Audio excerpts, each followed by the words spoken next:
ایک ہے کسی کو پکارنا، کسی سے مدد چاہنا، کسی سے کسی کام کے اندر جو ہے کوئی امداد کی خواہش کرنا،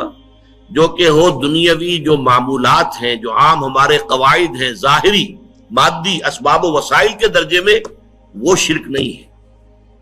میں کسی سے کہتا ہوں مجھے ذرا پانی پلا دو،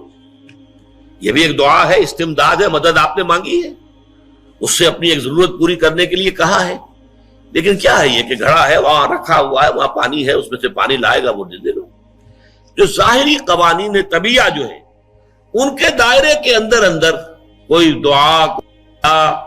کوئی استمداد، کوئی استعانت، کوئی استغاثہ، اس میں کوئی حرج نہیں۔ غیبی اعتبار سے کسی کے ساتھ بھی کوئی دعا کی جائے گی اللہ کے سوا، وہ شرک ہے۔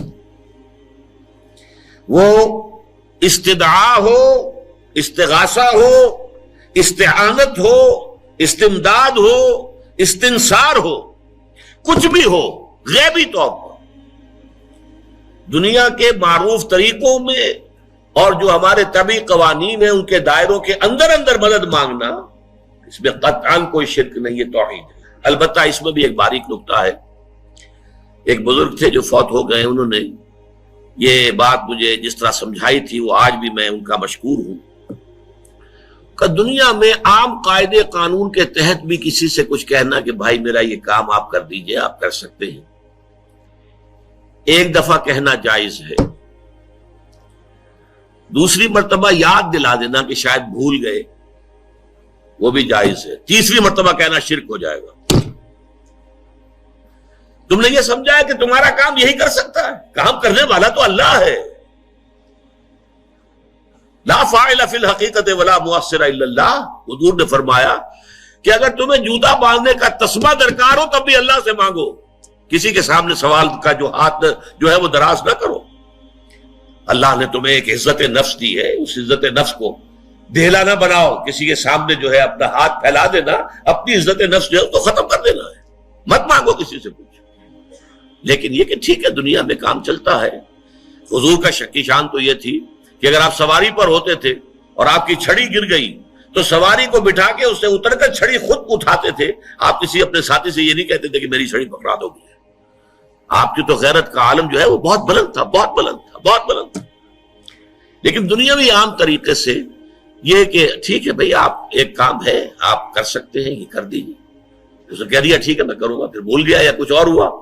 دوسری مرتبہ یاد دہانی کرا دی، تیسری مرتبہ جو ہے انہوں نے کہا کہ پھر اس میں شرک کی بو آنے لگتی ہے کہ معلوم ہوتا ہے کہ آپ نے سمجھا ہے کہ اسی کو اختیار حاصل ہے، یہی مقتدر ہے، اسی کو آپ کا کام کرنے کا جو ہے وہ پوری قوت اور قدرت حاصل ہے، اور یہ چیز جو ہے یہ شرک کی بو اس میں سے آنی شروع ہو جاتی ہے۔ لیکن یہ ہے معاملہ سارا جو اسباب عادیہ کے تحت،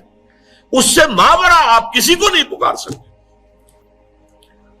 دیکھیے سب سے بات نکتے کی بتا دوں آپ کو، فرشتے کو تو ہم مانتے ہیں نا، حضرت شیخ عبد القادر جیلانی رحمۃ اللہ علیہ کی روح ہے یا نہیں ہے، سنتی ہے نہیں ہے، حاضر ہے کہ نہیں ہے، ناظر ہے کہ نہیں ہے، 100 اختلاف ہو جائیں گے، اختلافات کی تو گنجائش ہے نا۔ فرشتہ ہے یا نہیں ہے، وہ تو فرشتہ تو ہے، آپ کے دونوں کندھوں پہ بیٹھا ہوا ہے، کرامن کاتبین ہے کہ نہیں ہے، یرسل علیکم حفظہ، آپ کے جو باڈی گارڈ اللہ فرشتہ نہیں بھیجتا، لیکن آپ فرشتے سے بھی نہیں کہہ سکتے کہ میرا یہ کام کرو۔ فرشتے کے وجود پہ تو کوئی شک نہیں ہے، یا جبرائیل میرا یہ کام کرو، قطعاً نہیں، غلط، شرک۔ لا تدعو مع اللہ احدا، اللہ کے سوا پکارنا کسی کو نہیں ہے، دعا کسی سے نہیں ہے، استغاثہ کسی کا نہیں ہے، استعانت کسی سے نہیں ہے، استمداد کسی سے نہیں ہے، استنصار کسی سے نہیں ہے سوائے اللہ کے۔